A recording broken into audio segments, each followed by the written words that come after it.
ಹೌದಲ್ಲ, ಇವ್ರ ಜೊತೆ ಇವ್ರ ಜೊತೆ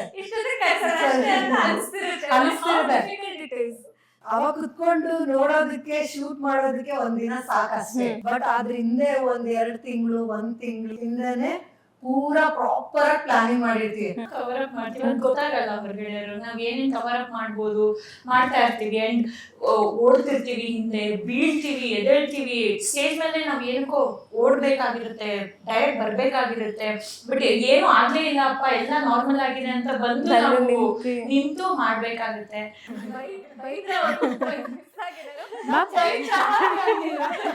told her, I started telling her from 2 months before only. ನಾನು ಕೆಲ್ಸಕ್ಕೆ ಹೋಗ್ತೀನಿ, ಆಫೀಸ್ಗೆ ಹೋಗ್ತೀನಿ, ಪಾಪ ತರ ನಾನು ಹೋಗ್ತೀನಿ. She was like, ha, okay.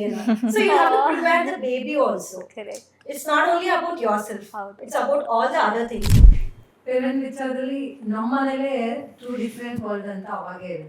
ನಾನು ಮೀಡಿಯಾದಲ್ಲಿ ಓಕೆನಾ, so IT every month 30th credited ಆಗಿರುತ್ತೆ.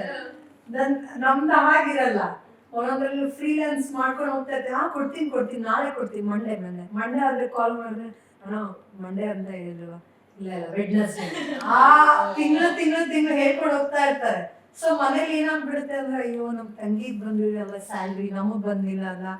ಅದಕ್ಕೆ ಏನ್ ಮಾಡ್ತೀವಿ ಅಂದ್ರೆ, ನಾವು ಈ ಫೈನಾನ್ಷಿಯಲ್ ವಿಚಾರದಲ್ಲಿ ಅಡ್ಜಸ್ಟ್ ಮಾಡ್ಕೊಂಡ್ಬಿಡ್ತೀವಿ. ಇವಾಗ ಒಂದು ಪ್ರಾಜೆಕ್ಟ್ ಮಾಡಿದೀವಿ, ಅಮೌಂಟ್ ಕೊಟ್ಟಿರ್ತಾರೆ ಅನ್ಕೊಳ್ಳಿ, ಆ ಅಮೌಂಟ್ ನ ಎಷ್ಟು ಸೇವ್ ಮಾಡ್ತೀವಿ ಅಂದ್ರೆ ಅದನ್ನೇ ಇನ್ನೊಂದ್ 2 ತಿಂಗಳು ಅಡ್ಜಸ್ಟ್ ಮಾಡ್ಕೊಂಡು, ಪೇಮೆಂಟ್ ಇಲ್ಲ ಅಂದ್ರೂ ಅಡ್ಜಸ್ಟ್ ಮಾಡ್ಕೊಂಡು, ಓಕೆ ಈ 2 ತಿಂಗಳು ಆದ್ಮೇಲೆ ಪೇಮೆಂಟ್ ಬರುತ್ತೆ ಅಂತ ಅಡ್ಜಸ್ಟ್ ಮಾಡ್ಕೊಂಡು ಹೋಗ್ತಾನೆ ಇರ್ತೀವಿ. ಸೊ ಪೇಮೆಂಟ್ ವಿಚಾರ ಬಂದ್ರೆ ಒಂದ್ ಒಳ್ಳೆ ಪ್ರೊಡಕ್ಷನ್ ಹೌಸ್ ಇದೆ. ಹೆಂಗೆ ಅಂದ್ರೆ ಮಂತ್ಲಿ ಕರೆಕ್ಟ್ ಆಗಿ ಮಂತ್ಲಿ ಪೇ ಮಾಡ್ತಾರೆ. ಒಂದೊಂದು ಪ್ರೊಡಕ್ಷನ್ಸ್ ಹೌಸ್ ಹೇಗೆ ಅಂದ್ರೆ ಕೆಲಸ ಮಾಡಿಸ್ಕೋತಾರೆ, ಪೇ ಮಾಡೋದಿಲ್ಲ.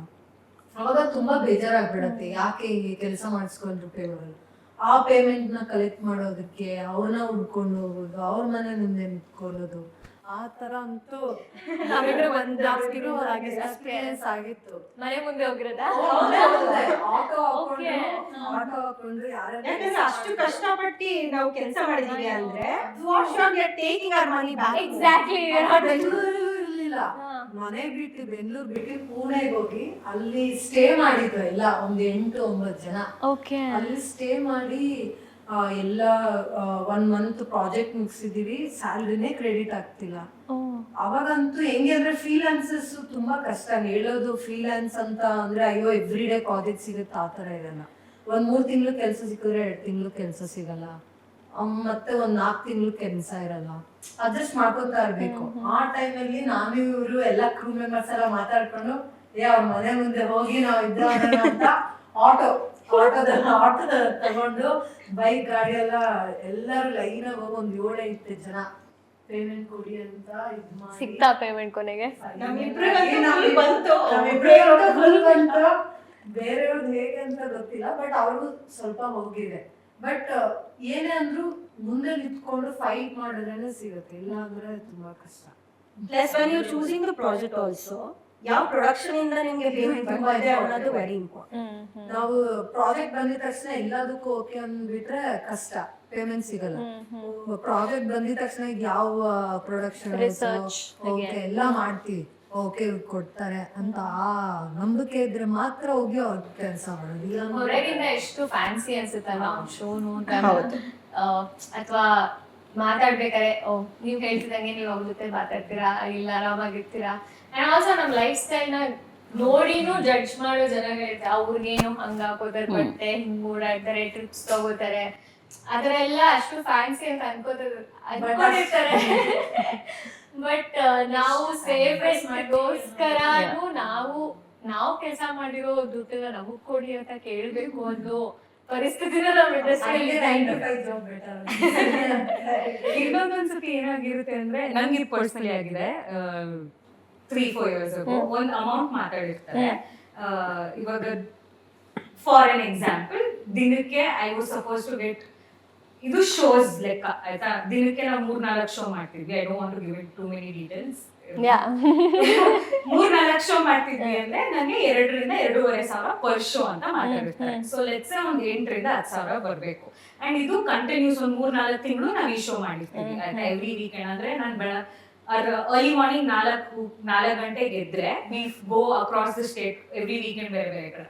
ಸೊ ಅದೆಲ್ಲ ಮುಗಿಸ್ಕೊಂಡು ನಾನ್ ಒಬ್ಳೆ ಒಂದ್ 10-12 ಜನ ನೆತಾಕೊಂಡು ಹೋಗ್ತಿದ್ದೆ.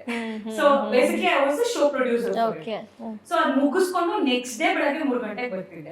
ಅಂಡ್ ನಂಗೆ ಮಧ್ಯದಲ್ಲಿ ಮಲ್ಕೊಳಕ್ ಟೈಮ್ ಇರ್ತಿರ್ಲಿಲ್ಲ, ಅಲ್ಲಿ ಹೋಗಿ ರೀಚ್ ಆಗಿದ್ದ ಒಂದ್ ಊರಿಗೆ. ಸೊ ಅಷ್ಟಿರ್ತಿತ್ತು ಕೆಲಸ.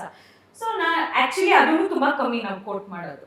ಬಟ್ ಇಮ್ಯಾಜಿನ್ ಅದ್ರ 3-4 ತಿಂಗಳು ಕೆಲಸ ಮಾಡಿಸ್ಕೊಂಡ್ ಆದ್ಮೇಲೆ ಅಂಡ್ ₹1 ಕೊಡಲ್ಲ, ಆಗ್ಬಿಡ್ಲಿ ಇವೆಂಟ್ ಆಗ್ಬಿಡ್ಲಿ, 3-4 ತಿಂಗಳು ಪ್ರಾಜೆಕ್ಟ್ ಆಗ್ಬಿಡ್ಲಿ. ಅಂಡ್ ಅದೇ ನೀವು 3-4 ತಿಂಗಳು ಪೇಮೆಂಟ್ಸ್ ಆಗಿಲ್ಲ ಅಂತ ಆಗಿರಲ್ಲ. ಸೊ ಓಕೆ ಮಾಡೋಣ ಅಂತ ಹೇಳ್ಬಿಟ್ಟು ಹೋಗ್ತಿರ್ತೀವಿ. ಆಮೇಲೆ after everything is done and ಇದ್ರ ಜೊತೆಗೆ ಮಿಸ್ಲೇನಿಯಸ್ ಎಕ್ಸ್ಪೆಂಡಿಚರ್ ಒಂದಷ್ಟು ಇರುತ್ತಲ್ಲ, ಅಂದ್ರೆ ಅಷ್ಟು ಆರ್ಟಿಸ್ಟ್ ಕರ್ಕೊಂಡು ಹೋಗ್ತಿದೀವಿ ಅಂದ್ರೆ ನಮ್ ಪಾಕೆಟ್ ಮನಿ ಅವರು ಒಂದ್ ವಾರಕ್ಕೆ ಇಷ್ಟು ಅಂತ ದುಡ್ಡು ಕೊಟ್ಟಿರ್ತಾರೆ, ಅದಕ್ಕೂ ಜಾಸ್ತಿ ಆಗಿರುತ್ತೆ. ಸೊ ದೇವ್ರ ನೀವು ಹಾಕಿ ನಾವು ಕೊಡ್ತೀವಿ. ಅಂಡ್ ಕುತ್ಕೊಂಡು ಆ ಬಿಲ್ ಕ್ಲಿಯರೆನ್ಸ್ ಟೈಮ್ ಅಲ್ಲಿ ನಮ್ ದುಡ್ಡು ಫೈಟ್ ಮಾಡಕ್ ಬರಲ್ಲ. ಅಂಡ್ ಇಮ್ಯಾಜಿನ್ 2,500 ಒಪ್ಕೊಂಡು ಅಂಡ್ ನಾವ್ ತಿಕ್ಕಲ್ ಬಿಡ್ತಾರ, ಇಮೇಲ್ ಕಳ್ಸಲ್ಲ, ಒಂದ್ ಪೇಪರ್ ಅಗ್ರಿಮೆಂಟ್ ಇರೋದಿಲ್ಲ, ಒಂದ್ ಮಾತ್ ಇದ್ರಲ್ಲಿ ಹೋಗಿರ್ತೀವಿ. And after the whole thing is done ದೇಸೆ ಇಲ್ಲ ₹1,000 ಕೊಡ್ತೀವಿ ಪರ್ ಇವೆಂಟ್. ಮಾತಾಡಿರೋ ಅಮೌಂಟ್ ಕೂಡ ಕಮ್ಮಿ ಕೊಡ್ತಾರೆ, ಲೈಕ್ ಲಿಟರಲಿ 50-70% ಕಮ್ಮಿ. ಅಂಡ್ ನಾವು what will you fight? And nothing is there on the papers also. Yeah, it's so important to have it on papers ಅಲ್ವಾ ಇವಾಗ. I mean, ಆ ಟ್ರಸ್ಟ್ ಫ್ಯಾಕ್ಟರ್ ಎಷ್ಟೇ ಇಲ್ಲಿ ನಾವು ಎಷ್ಟೇ ಶೋಸ್ ಮಾಡಿದ್ವಿ, ಅಫಿಷಿಯಲ್ ಆಗಿ ಒಂದು ಮೇಲ್ ಪೇಪರ್ ಅಲ್ಲಿ ಇದ್ದಾಗ ಈ ತರ ಆಗಲ್ಲ ಅಂತ ಅನ್ಸುತ್ತೆ. We have to be careful. At least in the messages at least. Favours ಮಾಡ್ತಿರಲ್ಲ, ಕೆಲಸ ಮಾಡ್ತೀವಿ ಅವ್ರು ದುಡ್ಡು ಕೊಡ್ತಾರೆ, ಹೌದು ನಾವು ಫೇವರ್ ಮಾಡ್ತಿದೀವಿ ಅನ್ನೋ ಅದು ಒಂದ್ ಪಾಯಿಂಟ್ ಹೆಂಗಾಗ್ಬಿಡ್ತೇವೆ, ನಾವೇ ಇವಾಗ ಯಾರಾದ್ರೂ ಸಾಲ ಕೇಳ್ತೀವಿ, ಕೆಲಸ ಮಾಡ್ಬಿಟ್ಟು ನಾವು ಸಾಲ ಇಸ್ಕೊಂಡು ಕೊಡ್ತೀರಾ, ಇವತ್ತಾಗ್ತೀರಾ, ಇವತ್ತ ಅಂತ ಕೇಳ್ತಾರ, ಅದು ಮುಚ್ಚಿಗಳೇ ಕೇಳಿ. ಅಂಡ್ ನನಗೂ ವರ್ಷಿನಿಗೂ ಅಂದ್ರೆ ಮೇಲೆ ನಮ್ಮ ಹೈಯತ್ ಅವ್ರ ಇದರಿಂದ ಎಷ್ಟು ಪ್ರೆಷರ್ ಬರ್ತಿರುತ್ತೆ, ಫ್ರಸ್ಟ್ರೇಟ್ ಆಗೋಗಿರ್ತಿ. ಅಶ್ವಿನಿ ನಾಳೆ ನೆಕ್ಸ್ಟ್ ಪ್ರಾಜೆಕ್ಟ್ ಮಾಡೋದು ಬೇಡ, ನಾನು ನಾಳೆಯಿಂದ ಬರುತ್ತೆ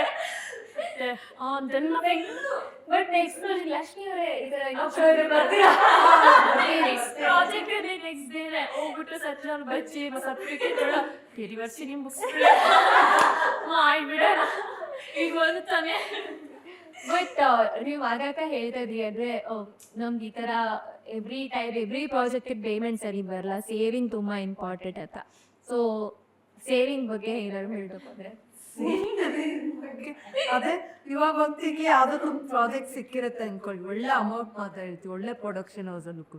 ಸೊ ಅವ್ರು ನಮ್ಗೆ ಒಂದು 90% ಕೊಡ್ತಿದಾರೆ ಅಂದ್ರೆ ಅದರಲ್ಲಿ 70% ಸೇವ್ ಮಾಡ್ಬಿಡ್ತೀವಿ ಒಂದೇ ಸಲಿನೇ. 70% ಸೇವ್ ಮಾಡ್ಬಿಟ್ಟು ಅದ್ರ ಇನ್ನ ಎಕ್ಸ್ಟೆಂಡ್ 3 months ವರೆಗೂ ಅದನ್ನೇ ಮೇಂಟೈನ್ ಮಾಡ್ತೀವಿ. Saving is very important. But ಅಷ್ಟು ಸೇವಿಂಗ್ ನಮ್ದ ಇದ್ರಲ್ಲಿ ಅಷ್ಟು ಸೇವಿಂಗ್ ಆಗಲ್ಲ.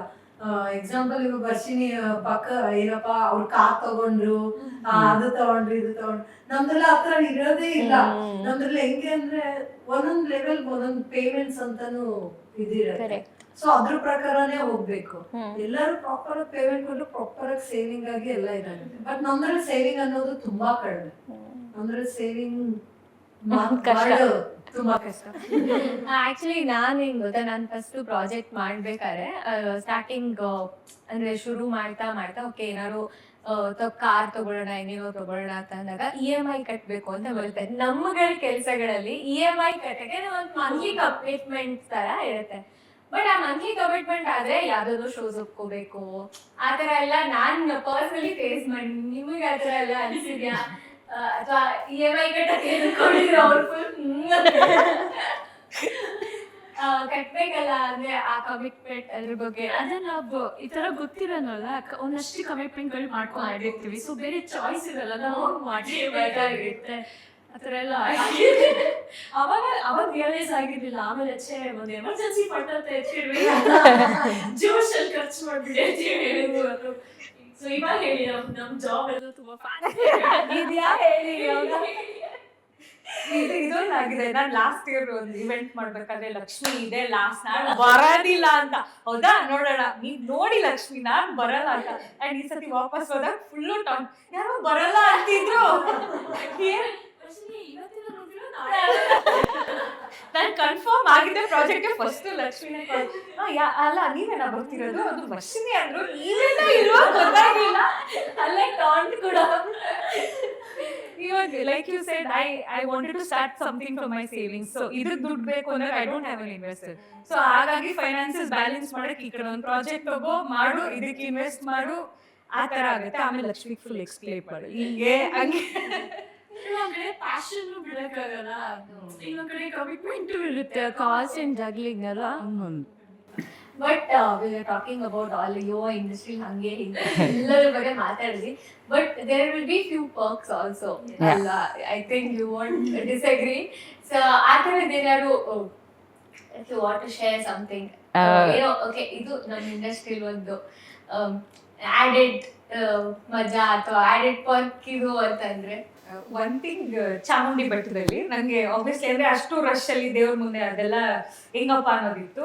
ರೀಸೆಂಟ್ ಆಗಿ ನಮ್ಮ ಸೀರಿಯಲ್ ಆರ್ಟಿಸ್ಟ್ ಜೊತೆ ಹೋಗಿದ್ವಿ ಅಂಡ್ ಅವರು ಸೀರಿಯಲ್ ಕಾಸ್ಟ್ಯೂಮ್ ಅಲ್ಲೇ ಇದ್ರು. ಸೊ ಅವ್ರಿಬ್ಬರ ಜೊತೆಗೆ ಗರ್ಭಗುಡಿ ಕರ್ಕೊಂಡು ಹೋದ್ರು, ತುಂಬಾ ನಿಲ್ಸಿದ್ರು, ಅಮ್ಮನವ್ರದ್ದು ಬಳೆ ಕೊಟ್ಟರು. So these things and usually relatives ಮಧ್ಯೆ ಎಲ್ಲ ಹೋದ್ರೆ ಒಂದ್ ಸ್ವಲ್ಪ ಎಲ್ಲ ಫುಲ್ ನೆಕ್ಸ್ಟ್ ಟೈಮ್ ಇಂದ ನಮ್ದು ಶೂಟಿಂಗ್ ಕರ್ದ್ಬಿಡಮ್ಮ, ನಾವು ಬರ್ತೀವಿ ನೋಡ್ಕೊಂಡು. ಹೌದು, ಒಂದ್ ವಾರ ನಮ್ನು ಕರ್ಕೊಂಡು ಹೋಗು, ಅವ್ರ ಜೊತೆ ಫೋಟೋ ಕೊಡ್ಸು, ಇವ್ರ ಜೊತೆ ಫೋಟೋ ಕೊಡ್ಸು ಅನ್ನೋದಿರುತ್ತೆ. ಇಲ್ಲ ಅಂದ್ರೆ ನಮ್ಮ ಅಜ್ಜಿಗೆಲ್ಲ ಆ ಸೀರಿಯಲ್ ಅಲ್ಲಿ ಏನೇ ಆಗುತ್ತೆ, ಈ ಸೀರಿಯಲ್ ಅಲ್ಲಿ ಏನೇ ಆಗುತ್ತೆ. ನನ್ ಫ್ರೆಂಡ್ ಒಬ್ಬ ಸೀರಿಯಲ್ ಆರ್ಟಿಸ್ಟ್ ಇದ್ದ, ಮನೆಗ್ ಬಂದಿದ್ದ ಆಯ್ತಾ, ಅವನ ಕೂರ್ಸ್ಬಿಟ್ಟು ಕಾವ್ಯ ಅವ್ರ ಸೀರಿಯಲ್ ಅಲ್ಲಿ ವಿಲನ್ ಆಗಿ ಕಾವ್ಯನ್ ಕಾಟ ಕೊಡ್ತಿದ್ದ ಅವನು. ಅವ್ನು ನಮ್ಮ ಅಜ್ಜಿ ಫಸ್ಟ್ ಫುಲ್ ಖುಷಿಯಾಗಿ ಫಿಲ್ಟರ್ ಕಾಫಿ ಮಾಡ್ಕೊಡ್ತೀನಿ ಕುತ್ಕೊ ಅಂತೆಲ್ಲ ಅವ್ನು ಕುಡಿಸ್ಬಿಟ್ಟು ಬೈತಿದ್ದಾರೆ, ಯಾಕೋ ಆ ಹುಡ್ಗಿಗೆ ಅಷ್ಟು ಕಾಟ ಕೊಡ್ತೀಯ ಆಂಟಿ. ಅಜ್ಜಿ ಡೈರೆಕ್ಟರ್ ಹೇಳ್ತಾರೆ, ನಮ್ಮ ಅಜ್ಜಿ ಬಿಡ್ತೀರ ಫುಲ್ ಕಾಟ ಕೊಡ್ತಿದ್ದಾರೆ. ಸೊ ವಿ ನೋ, ನಾವೇ ಡಿಸೈಡ್ ಮಾಡ್ತೀವಿ. ನಾನ್ ಆ ಸೀರಿಯಲ್ ವರ್ಕ್ ಮಾಡಲ್ಲ, ನೀನ್ ಅಲ್ಲೇ ವರ್ಕ್ ಮಾಡ್ತಿದ್ರೆ ಆ ಸೀರಿಯಲ್ ಗೊತ್ತಿರ್ಬೇಕು ಅನ್ನೋ ತರದಿರುತ್ತೆ. Yeah, things like that, the way they talk is nice. So ನಿಮಗೆ ಅಂದ್ರೆ ಓಕೆ ಇದೊಂಥರ ರಿವಾರ್ಡ್ ಅಪ್ಪ ಇಂಡಸ್ಟ್ರಿಯಲ್ಲಿ ನಂದಿದ್ರಿಂದ, ಅಥವಾ ಈ ಪ್ರಾಜೆಕ್ಟ್ ಅಲ್ಲಿ ಈ ತರ ಒಂದು ಸ್ಪೆಷಲ್ ಮೂಮೆಂಟ್ ಇತ್ತು, ಅಥವಾ ನನ್ಗೆ ಇದೇ ಪ್ರಾಜೆಕ್ಟ್ ನಂಗೆ ತುಂಬಾ ಸ್ಪೆಷಲ್ ನನಗೆ ಆ ಥರದ್ದು ಏನಾದ್ರು? So I started my first season from Dodmane. Okay. So I wanted to again start off my career after 2 years break. I wanted to start off with the same show because ಅದೊಂದು emotional connect ಇತ್ತು ನನಗೆ ಆ show ಮತ್ತೆ ಆ production house. So ಅಲ್ಲಿಂದಲೇ ನಾನು ಮತ್ತೆ start ಮಾಡಬೇಕು ಅನ್ನೋದು ತುಂಬಾ ಇತ್ತು ತಲೆನಲ್ಲಿ. ಸೊ ಹಾಗೆ ಆಯ್ತು. ಸೊ ಆ ಶೋ ಇಂದ ಜಾಸ್ತಿ ಕ್ರೆಡಿಟ್ ಸಿಕ್ಕಿದೆ ನನಗೆ. ನಮ್ಮ ಡ್ಯಾಡಿನೂ ಪ್ರೌಡ್ ಆಗಿ ಹೇಳ್ತಾರೆ, ನಮ್ಮ ಮಮ್ಮಿನೂ ಅಷ್ಟೇ, ಈ ಶೋ ಮಾಡ್ತಾ ಇದ್ದಾಳೆ, ಈ ಶೋನಲ್ಲಿ ಇದನ್ನ ಹ್ಯಾಂಡಲ್ ಮಾಡ್ತಾಳೆ. So there are lot of internally creative team ಅಂತ ಬಂದ್ರು, there are lot of categories. ವೀಕೆಂಡ್ಗೆ ಅಂತ ಸಪ್ರೇಟ್ ಟೀಮ್ ಇರುತ್ತೆ, ವೀಕ್ ಡೇಗೆ ಪ್ಲಾನ್ ಮಾಡೋದು ಸಪ್ರೇಟ್ ಟೀಮ್ ಇರುತ್ತೆ. So lot of these things are also there. So ಇದನ್ನ ಹ್ಯಾಂಡಲ್ ಮಾಡ್ತಿದ್ದಾಳೆ ಅಂತ ಹೇಳಿ ಅವರು ಖುಷಿ ಪಡೋದನ್ನ ನೋಡಿ ನಮಗೂ ಖುಷಿ ಆಗುತ್ತೆ. ಅಂದ್ರೆ ಅಪ್ಪ ಅಮ್ಮ ಫಸ್ಟ್ ಬೇಡ ಅಂದವರು ನಾವು ಲೈಕ್ ನಮ್ಮ ಮಗಳು ಈ ತರ ಕೆಲಸ ಈ ಪ್ರಾಜೆಕ್ಟ್ ಮಾಡಿದ್ದಾರೆ ಅಂತ ಹೇಳೋದು ಸೂಪರ್. ನೀವು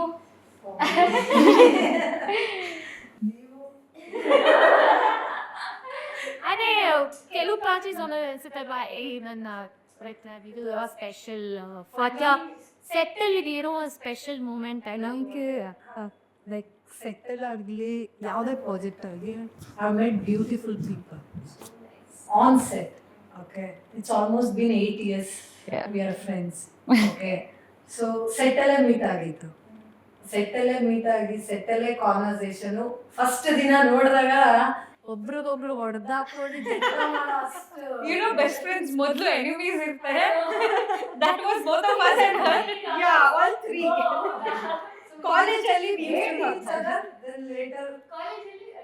ಕಾಲೇಜಲ್ಲಿ we were like we used to, she has called me bitch and all.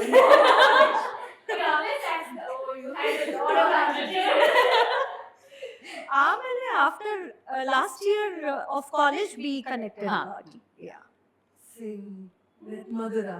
Like first time ಸೆಟ್ಟಲ್ಲಿ ನೋಡಿದಾಗ ಏನಿಗೆ ಇಷ್ಟೊಂದು ಆ್ಯಟಿಟ್ಯೂಡ್ ಇವಳಿಗೆ, ಅವಳು ನನ್ನ ಬಗ್ಗೆ ಹೋಗಿ ನಮ್ಮ ಹತ್ರ ಕಂಪ್ಲೇಂಟ್ ಅವ್ರ ಹತ್ರ ಕಂಪ್ಲೇಂಟ್ ಮಾಡಿ there is one alien here I can't connect. ಅದು she left like ನಾವು ಹೋಗಕ್ಕೆ ಒಂದು 10 ದಿನದ ಮುಂಚೆನೆ she went to the set and ನಮ್ ಟೀಮಿಂದ ಆ ಟೀಮಿಗೆ ಶಿಫ್ಟ್ ಆಗ್ತಿದ್ವಿ, like she to balance between 2 teams ಅನ್ನೋ ತರ ರೋಲ್ ಇತ್ತು ಅವಾಗ.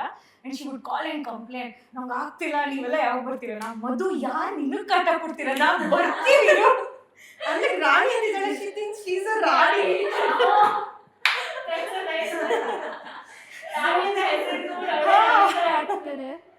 ಸೊ ಆ ರೇಂಜಲ್ಲಿ ಅವ್ನು ಕಾಲ್ ಮಾಡಿ ಕಂಪ್ಲೇಂಟ್ ಮಾಡಿ ನನ್ನ ಜಾಬ್ ಹಿಡ್ದಿಲ್ಲ, ನಾವು ಏನು ಆಯ್ತಿದ್ವಿ ಸರಿ ಹಂಗೆ ಹಿಂಗೆ ಅಂತ ಹೇಳಿ ಆಮೇಲೆ ನೋಡಿದ್ರೆ 8 ವರ್ಷ. ಬಟ್ ಅದೇ ಸೀಸನ್ ಅಲ್ಲಿ ಎಷ್ಟು ಕ್ಲೋಸ್ ಫ್ರೆಂಡ್ಸ್ ಆಗಿದ್ವಿ ಅಂದ್ರೆ, ಅಪಾರ್ಟ್ ಫ್ರಮ್ ವರ್ಕ್ ನಮ್ಗೆ ವಾರಕ್ಕೊಂದಿನ ಎವ್ರಿ ವೀಕ್ ಪಾರ್ಟಿ ಮಾಡ್ತಿದ್ವಿ. ಪಾರ್ಟಿ ಮಾಡಿ ಸ್ಕೂಲ್ ಮಕ್ಕಳ ತರ ಉಪೇಂದ್ರ ಅವ್ರ ಸಾಂಗ್ಸ್ ಹಾಕೊಂಡು ಜೋರಾಗಿ ಬೇರೆ ಅಕ್ಕಪಕ್ಕದ ರೂಮ್ ಎಲ್ಲ ಡಿಸ್ಟರ್ಬ್ ಮಾಡಿಸ್ಬಿಟ್ಟು ನೆಕ್ಸ್ಟ್ ಡೇ ಸೆಟಲ್ ಎಲ್ಲ ಮಕ್ಕಳ ತರ ನಿಂತ್ಕೊಂಡು ಎಲ್ಲರಿಗೂ ಫೇಮಸ್ ಸಾಂಗ್ ಇದೆ, 8 ವರ್ಷ ಆಮೇಲೆ ಕಟ್ ಮಾಡ್ಕೊಂಡು ಆಯ್ತಾ. ಉಪ್ಪಿಗೆ ಇಂಟರು ಚಿಬ್ಬೆ ಎಲ್ಲ ಎಲ್ಲರೂ ಬಾ ಅಂತಾರಲ್ಲ, ನಾವು ಅದಕ್ಕೆ ನಕ್ಕನ್ ಬಾ ಅಂತೀವಿ ಅಂತ ಹೇಳಿ ನೈಟ್ ಎಲ್ಲ ಕಲೋರ ಮಾಡಿ ಬೆಳಗ್ಗೆ 4 ಗಂಟೆವರೆಗೂ ಪಾರ್ಟಿ ಮಾಡಿ ಸೆಟ್ಟಿಗೆ ಅಂತ ಮಾರ್ನಿಂಗ್ ಹೋದು ಎಲ್ಲರೂ ಆರ ಹತ್ತಿದ್ದಾರೆ ಇದೇ ವರ್ಡ್ ಯೂಸ್ ಮಾಡ್ತೀವಿ. ನನಗೆ ಈ ವರ್ಡ್ ಆಗ್ತಿದೆಯಲ್ಲ ಅಂತ ಈ ತುಂಬಾ ಯೋಚನೆ ಉಂಟು. ಪರವಾಗಿಲ್ಲ ನನಗೆ ಆಡು ಪರವಾಗಿಲ್ಲ, ಆಡಿ ಎಲ್ಲರೂ ಬನ್ನಿ ಆಡಿ ಅದ್ ಎಂಟೈರ್ ನಾವೆಲ್ಲಿ ಸ್ಟೇ ಆಗಿದ್ವಿ ಎಂಟೈರ್ ಹೋಟೆಲ್ಗೆ ಕೇಳಿಸಿದೆ ಅದು. ಎಲ್ಲರೂ ಮಾರ್ನಿಂಗ್ ಅದೇ ಗುಂಪಲ್ಲಿದ್ದಾರೆ. ಆಮೇಲೆ ತುಂಬಾ ಒಳ್ಳೆಯವ್ರು ಸೆಟ್ಟಲ್ಲಿ ಇರುತ್ತಲ್ಲ ರೆಪ್ಯುಟೇಷನ್ ಮೇಂಟೈನ್ ಮಾಡೋದು, ರೂಮಲ್ಲಿ ಬೇರೆ ರೆಪ್ಯುಟೇಷನ್, ಒಳ್ಳೆ ರೆಪ್ಯುಟೇಷನ್. ಹೌದಾ, ಅದಾದ್ಮೇಲೆ ಪಾರ್ಟಿನ ಬ್ಯಾನ್, ರೂಮ್ಗಳಲ್ಲಿ party ban. So 8 years complete ಆಗಿದೆ. ಬಟ್ ನಾನು ಯಾವುದೇ ಪ್ರಾಜೆಕ್ಟಲ್ಲಿ ಇಲ್ಲೇ ಏನೇ ಮಾಡಿದ್ರು one thing I am thankful it, like ನನ್ನ ಲೈಫಲ್ಲಿ ಏನೇ ಒಂದು very sad moment or happy ಎಲ್ಲದಕ್ಕೂ ಲೈಕ್ ಆಲ್ಮೋಸ್ಟ್ ದಿಸ್ಟು ಇವರಿಬ್ರು ಜೊತೆಗಿದ್ದಾರೆ. ಅದು ಬಿಟ್ಟು ಬೇರೆ ಒಳ್ಳೆ ಜನರನ್ನು ಮೀಟ್ ಮಾಡಿದ್ದೆ. ಅದರಲ್ಲಿ ನನ್ನ ಬಾಸ್ ಆಗಿರ್ಬೋದು, ಮ್ಯಾಮ್, ಸರ್, ಇವರೆಲ್ಲ ತುಂಬ ಒಳ್ಳೆಯವ್ರು. ಏನಂದ್ರೆ ಇವಾಗ ಅಷ್ಟೇ ಏನಾದರೂ ಒಂದು ಪ್ರಾಬ್ಲಮ್ ಇದೆ ಏನೇ ಅಂದ್ರೂ, ಬಟ್ ನಂಗೆ ಒಂದು ಮೆಮೊರೇಬಲ್ ಏನಂದರೆ ಇವ್ರನ್ನೆಲ್ಲ ಮೀಟ್ ಆಗಿದ್ದೆ ಈ industry. So only for that I am very thankful. So I think ಅಂದ್ರೆ ಆ ಮೂಮೆಂಟ್ಸ್ ರೆಕಗ್ನೈಸ್ ಮಾಡೋ ಹೆಡ್ ಸ್ಪೇಸ್ ಅಲ್ಲಿ ನೀವು ಕೂಡ ಇದ್ದೀರಾ. Because that's also important. ಲೈಫಲ್ಲಿ ಎಷ್ಟೊಂದು ಒಳ್ಳೇದು ಆಗ್ತಿರುತ್ತೆ, ನಮಗೆ ರೆಕಗ್ನೈಸ್ ಮಾಡಕ್ಕೆ ಗೊತ್ತಾಗ್ತಿರಲ್ಲ ಅಥವಾ ಅಪ್ರಿಶಿಯೇಟ್ ಮಾಡಕ್ ಗೊತ್ತಾಗ್ತಿರಲ್ಲ, ಬೇರೆಯವ್ರಿಗೆ ಅಪ್ರಿಶಿಯೇಟ್ ಮಾಡ್ತಿರಲ್ಲ. ಅದೆಲ್ಲ ನೀವು ಎಷ್ಟು ಬ್ಯೂಟಿಫುಲ್ ಆಗಿ ಕೂಡ ಅವಾಗಿನ ಎಷ್ಟೊಂದು ಸರಿ ಕ್ರೆಡಿಟ್ಸ್ ಕೊಡ್ತಿದ್ದೀರಾ.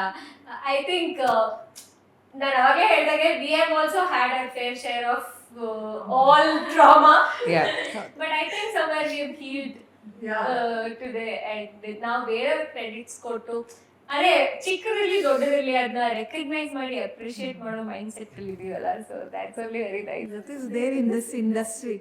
ಮೀಟ್ ಒಬ್ಬೊಬ್ರನ್ನ ಇವಾಗ 1 ನಿಮಿಷಕ್ಕೆ ಮೀಟ್ ಆಗ್ತೀವಿ, ನೆಕ್ಸ್ಟ್ ಡೇ ಫುಲ್ ಫ್ರೆಂಡ್ಸ್ ಯಾವ ರೇಂಜರ್ ಅಂದ್ರೆ ನೆಕ್ಸ್ಟ್ ಇನ್ನೊಂದು ತಿಂಗಳು ಬಿಟ್ಟರೆ ನೀವಿದ್ರೆ ಇಲ್ಲ ಆ ರೇಂಜ್ ಇರ್ತೀವಿ. ಆಮೇಲೆ ಮನೇಲಿ ಏನೇ ಪ್ರಾಬ್ಲಮ್ ಇದ್ರು ನಮ್ಗೆಲ್ಲ ಸೆಟ್ಟೆ. ಇವ್ರಿಗೆ ಎಲ್ಲ ಹೇಳ್ಕೊಂಡು ಫುಲ್ ಫ್ಯಾಮಿಲಿ ಆಗ್ಬಿಟ್ಟಿರುತ್ತೆ. ಆಮೇಲೆ ಎಲ್ಲಾರು ಆಗ್ತಾರೆ ಅಂತ ಹೇಳಕ್ಕಾಗಲ್ಲ. ಬಿಟ್ರೆ ಅಮ್ಮ ನಾರ್ಮಲ್ ಎಲ್ಲಮ್ಮ ನಿಮ್ಮ ಮಗಳು ಕೆಲಸ ಮಾಡ್ತಿದಾರೆ ಅಂದ್ರೆ ಅದೇ ಇಲ್ಲೇ ಕೆಲಸ ಮಾಡ್ತಿದ್ದಾರೆ, ಎಲ್ಲಾದ್ರೂ ಹೋದ್ರೆ ಫುಲ್ ನಾವೇ ಆರಾಮ. ಅಂದ್ರೆ ಬೆಂಗಳೂರೇ ಮಾಡಿ ಪ್ರಾಪರ್ ಬೆಂಗಳೂರಿಗೆ proper Kanakapura Mandya. Another advantage is you'll Telugu ಇರ್ತಾಳ, ತೆಲುಗು ಸ್ಟಾರ್ಸ್, ಮೂವಿ ಸೆಲೆಬ್ರಿಟೀಸ್ ನೆಲ್ಲ ಮೀಟ್ ಮಾಡ್ತಿರ್ತಾಳ. ನನಗೆ ತುಂಬಾ ಜನ ಇಷ್ಟ ತೆಲುಗು ಫಿಲ್ಮ್ ಸ್ಟಾರ್ಸ್ ಎಲ್ಲ. ಇವಳು ಫೋಟೋ ತೆಗ್ಬಿಡೋದು, ಫೋಟೋ ತೆಗ್ದು ಇಮಿಡಿಯೇಟ್ ಆಗಿ ಕಳಿಸು, ಅಷ್ಟೇ ನೋಡು that's an advantage.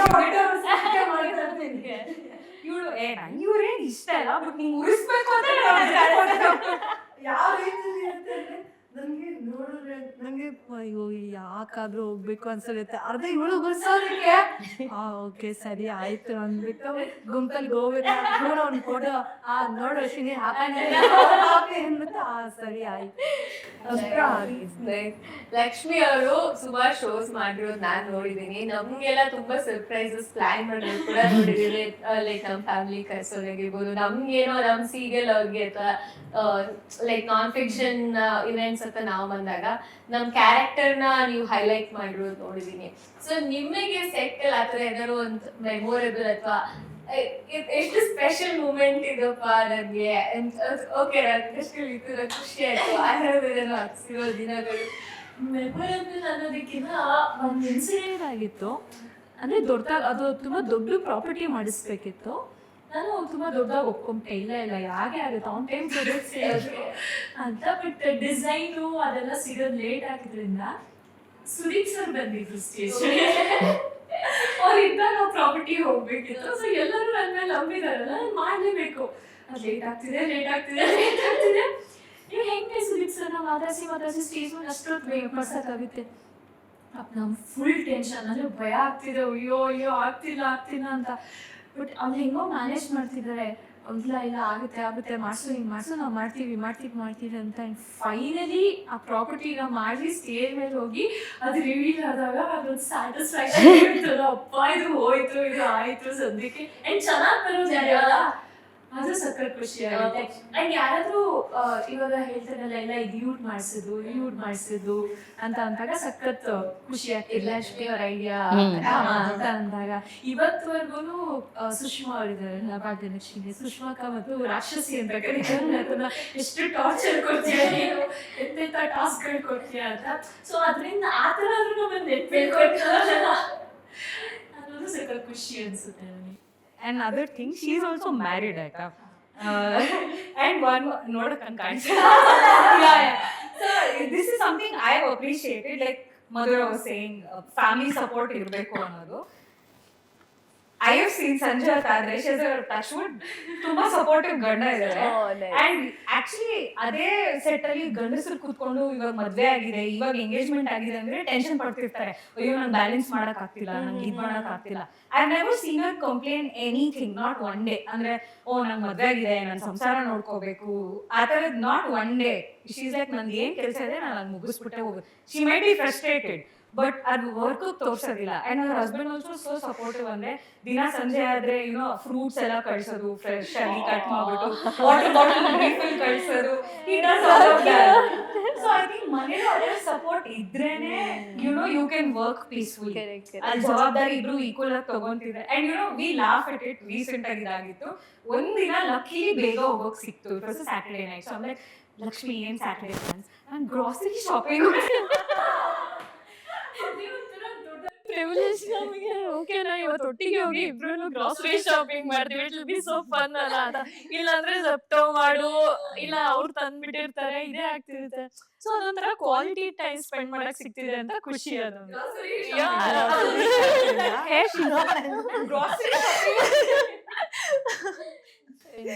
And I think ಅವಾಗ್ಲೇ ನಾವು ಹೇಳ್ತಿದ್ದಾಗೆ ವಿ ಶುಡ್ ಅಪ್ರಿಶಿಯೇಟ್ ಈ ತರ ಮೆನ್. ಯಾಕಂದ್ರೆ ಏನಪ್ಪಾ ಏನ್ ಮಾಡ್ತೀರಾ ನೀವು, ಹೋಗಿ ಏನ್ ಕೆಲ್ಸ ನೀವು ಇಲ್ಲಾಂದ್ರೆ ಆಗಲ್ವಾ ಅನ್ನೋ ಹೇಳೋ ಮೆನ್ ಕೂಡ ನಮ್ಮ ಅರೌಂಡ್ ಇರ್ತಾರೆ. ಅಂತದ್ರಲ್ಲಿ ಫ್ರೂಟ್ಸ್ ಕಟ್ ಮಾಡೋದು, ಬಾಟಲ್ಸ್ ಸೋ ಕ್ಯೂಟ್. ಅಂಡ್ ಒಂದಿನ ಕೂಡ ಅವ್ರು ಕಂಪ್ಲೇಂಟ್ ಮಾಡಿಲ್ಲ, ನೀನ್ ಇಷ್ಟೊತ್ತಿಗೆ ಬರ್ತೀಯಾ, ಇಷ್ಟೊತ್ತಿಗೆ ಹೋಗ್ತೀಯಾ, ನಮ್ ಫ್ಯಾಮಿಲಿ ಫಂಕ್ಷನ್ಸ್ ಅಟೆಂಡ್ ಮಾಡಲ್ಲ. ನನ್ ಸೈಡ್ ಫ್ಯಾಮಿಲಿ ಫಂಕ್ಷನ್ಸ್ ಇದ್ರು ಕೂಡ ಅವರೇ ಹೋಗಿ ಅಟೆಂಡ್ ಮಾಡ್ತಾರೆ, ಅವ್ರು ಬರಲ್ಲ. ಬಿಕಾಸ್ ನಾವೆಲ್ಲ ಇದುವರೆಗೂ ಇಷ್ಟು ವರ್ಷದಲ್ಲಿ ಒಂದು ದೀಪಾವಳಿ ಹಬ್ಬಕ್ಕೂ ಮನೇಲಿ ನ್ಯೂ ಇಯರ್ಗೂ ಇರಲ್ಲ, ಕ್ರಿಸ್ಮಸ್ ಇರಲ್ಲ, ನಾವ್ ಆಕ್ಚುಲಿ ಒಳಗಡೆ ಫೆಸ್ಟಿವಲ್ಗೂ ಇರಲ್ಲ. ನ್ಯೂ ಇಯರ್ ಗೆ ಸಾಂಗ್ಸ್ ಎಲ್ಲ ಪ್ಲೇ ಮಾಡ್ತಿರಲ್ಲ. ಅಯ್ಯೋ ನಮ್ ಸುತ್ತ ಇರೋರು ಇಲ್ಲೇ ಇರ್ತಾರಲ್ಲ ಅಂತ ಅದೇ ಮಾತಾಡ್ಕೋತಾ ಇದ್ವಿ. ಯಾಕಂದ್ರೆ ನಮ್ಗೋಸ್ಕರ ಸಾಂಗ್ಸ್ ಪ್ಲೇ ಆಗ್ತಿತ್ತು 12 o'clock ಗೆ. ಲೈಕ್ ಸಾಂಗ್ ಪ್ಲೇ ಮಾಡಕ್ಕೆ ಅಲ್ಲಿ ನ್ಯೂ ಇಯರ್ ಮಾಡಕ್ಕೆಲ್ಲೂ ಹೋಗಿಲ್ಲ, ಸೆಟ್ ಅಲ್ಲೇ ಇರ್ಬೋದಲ್ವಾ, ಅವ್ರ ಲೈಫ್ ಹೆಂಗಿರುತ್ತೆ ಹಿಂಗಿರುತ್ತೆ ನಮ್ಮ ಲೈಫ್. ನಂದು ಎಲ್ಲ ಬರ್ಡೇನು ಸೆಟ್ ಅಲ್ಲೇ ಸೆಲೆಬ್ರೇಟ್ ಮಾಡಿರೋದು. Initial days I use to feel okay, ಹೊಸ ಪೀಪಲ್, ಹೊಸ friends, so I use to feel happy. ಅದಾದ್ಮೇಲೆ ನನ್ನ ಬೇರೆ ಫ್ರೆಂಡ್ಸ್ ಎಲ್ಲ ದೇ ಯೂಸ್ ಟು ಏನ್ ಮಾಡ್ತಾ ಇದ್ದಾರೆ, ಏನಿಲ್ಲ ಕೆಲಸ ಮಾಡ್ತಾ ಆ ಸೆಟ್ ಅಲ್ಲಿ ಇರೋರು ನನ್ಗೆ ಹೇಗ್ ವಿಶ್ ಮಾಡ್ತಿದ್ರು ಅಂದ್ರೆ ಎಲ್ಲರೂ ವಾಕಿ ಇರ್ತಾರಲ್ಲ, ಎಲ್ಲರೂ ವಾಕಿನಲ್ಲಿ ವಿಶ್ ಮಾಡೋದು. ಓಕೆ ಹ್ಯಾಪಿ ಬರ್ಡೇ ಮಧುರ ಅಂತ ವಾಕಿನಲ್ಲಿ ವಿಶ್ ಮಾಡೋದು. ಸೊ ಅದು ಒಬ್ಬರದ್ದು ಏನಾದ್ರು ಬರ್ಡೇ ಅಥವಾ ಆನಿವರ್ಸರಿ ಹತ್ರ ಇದ್ರೆ ಇಡೀ ಸೆಟ್ ಗೊತ್ತಾಗುತ್ತೆ, ಎಲ್ಲರೂ ವಿಶ್ ಮಾಡ್ತಾರೆ. ಎಲ್ಲರೂ ಬಂದು ವಿಶ್ ಮಾಡ್ತಾರೆ. ಬೆಳಗ್ಗೆ ಕಳಿಸ್ತಾರೆ, ಎಲ್ಲಾರ ಮುಂದೆ ಕೇಕ್ ಕಟ್ ಮಾಡಿ ಸೇಮ್ ಲೈಕ್ ಮನೆಯಲ್ಲಿ ಹೇಗ್ ಸೆಲೆಬ್ರೇಟ್ ಮಾಡ್ತೀರಾ ಅದೇ ತರ ಇರುತ್ತೆ. Girls are so simple. ನೋಡಿ ಫ್ಯಾನ್ಸಿ No fancy. ಏನೂ ಇಲ್ಲ. They so simple. ಎಲ್ಲರಿಗೂ ಸೆಟಲ್ ಗೊತ್ತಾಗುತ್ತೆ, ಎಲ್ಲರೂ ಬಂದು ಹತ್ರ ಬಂದು ವಿಶ್ ಮಾಡೋದೇ ಅದೇ ಒಂದು. ಅವತ್ತಿನ ದಿನ ನಾವು ಹೈಲೈಟ್ ಆದ್ರೆ ಅದೇ ಖುಷಿ. ನಾನ್ ಆಕ್ಚುಲಿ ಏನ್ ಗೊತ್ತಾ, ಬರ್ತ್ಡೇ ದಿನ ಕೆಲಸ ಮಾಡ್ತೀರ, ಓಕೆ ಇಡೀ ವರ್ಷ ಕೆಲಸ ಇರುತ್ತೆ ಅಂತ ನೀವ್ ಆತರ ಏನಾದ್ರು ಅನ್ಕೋತೀರಾ? ಅಂದ್ರೆ ನನಗೆ ಯಾವಾಗ್ಲೂ ಸ್ಕೂಲಲ್ಲಿ ಕಾಲೇಜಲ್ಲೆಲ್ಲ ಬರ್ಡೇ ಮಿಸ್ ಆಗ್ತಿತ್ತು. ನಾನು ಏಪ್ರಿಲ್ Okay. ಸಮ್ಮರ್ ಇರ್ತಿತ್ತಲ್ಲ, ಯಾವಾಗ್ಲೂ ಬೇಜಾರು ಅಳು ನನ್ ಬರ್ಡೇ ಸೆಲೆಬ್ರೇಟ್ ಮಾಡಕ್ಕೆ ಸಿಗ್ತಿರಲ್ಲ ಅಂತ. ಸೊ ಇಲ್ಲಿ ಕೆಲ್ಸಕ್ಕೆ ಬಂದ್ಮೇಲೆ ಯಾವಾಗ್ಲೂ ಇದ್ದೇ ಇರ್ತೀನಲ್ಲ, ಸೆಟಲ್ ಎಲ್ಲ ಸೆಲೆಬ್ರೇಟ್ ಮಾಡ್ತಾರಲ್ಲ, ಅವಾಗ ಸಖತ್ ಖುಷಿ. ಕೆಲವು ಸತಿ ಸ್ಟೇಜ್ ಮೇಲೆಲ್ಲ ಸೆಲೆಬ್ರೇಟ್ ಮಾಡ್ತಾರಲ್ಲ, ಅವಾಗೆಲ್ಲ ಫುಲ್ ಖುಷಿ ಆಗೋದು. ಏನ್ ಬರ್ಡೇ ಸೆಲೆಬ್ರೇಟ್ ಮಾಡ್ತಿದ್ರು. I think that's the thing with April boy, Yeah. April May boy. ಅಲ್ವಾ, ಸಮ್ಮರ್ ಹಾಲಿಡೇಸ್ ಇರುತ್ತೆ, ಹೌದು. ಇದ್ ಮಾಡ್ಕೊಂಡು ಶೋ ಎಂಡ್ ಆಗ್ತಿರೋದು ಬೇಜಾರ್ ಅನ್ಸುತ್ತೆ. ಫುಲ್ ಬೇಜಾರಾಗುತ್ತೆ, ಲಿಟ್ರಲಿ ಅಳು ಬರುತ್ತೆ. ಮನೆ ಒಳಗೆ ಲೈಟ್ ಆಫ್ ಆದಾಗ ನಿಮ್ಗಳಿಗೆ ಎಷ್ಟು ಬೇಜಾರಾಗುತ್ತೋ ಅದಕ್ಕಿಂತ ಡಬಲ್ ಬೇಜಾರ್ ನಮಗ್ ಬೇಜಾರಾಗ್ತಿರುತ್ತೆ. Because ಈ ಶೋ completely different ಆಗುತ್ತೆ. ಈ show There are a lot of protocols which we have to follow. So direct ಆಗಿ ನಾವು crew members ಮನೆ ಒಳಗೆ ಹೋಗಂಗಿಲ್ಲ without any command. Lot of protocols.